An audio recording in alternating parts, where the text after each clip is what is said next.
Կհիշեք Սյուզի, ձեր կյանքի ամենատպավորիչ հունիսի մեկը։ Իմ կյանքի մանկության հետ է երևի կապված, հունիսի մեկը իմ մանկությունը ամեն դեպքում դրական եմ միշտ հիշում, փորձել են երևի իմ ծնողները միշտ իմ համար այսպես ուրախ լինի։ Ես շատ սիրում եմ այդ տոնը, քանի որ մանուկների հետ է կապված, հիշում եմ ինձ առաջին անգամ հունիսի 1-ին 7 տարեկանում, երբ համերգ ունեցանք, այսպես բացօթյա, Խնդրեմ, օրինակ այդ տպավորվել է շատ հունիսի 1-ի հետ կապված, իսկ ընդհանրապես ինչ որ կապված է բալիկների հետ շատ հաճելի է։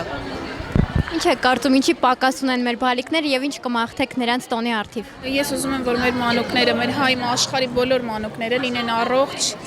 լինեն միշտ իրենց ծնողների կողմից սիրված եւ անհոգ լինեն ամենակարևորը, որ նրանց աչքերում միշտ անհոգ, շփիտ ու լուսավոր պահեր նրանց։ Միանում եմ Սյուզիի խոսքերին, թող լինեն առողջ կարևորը ու ուրախ մանկություն ունենան, որևէ դժվարություն թող չտեսնեն մեր մանուկները։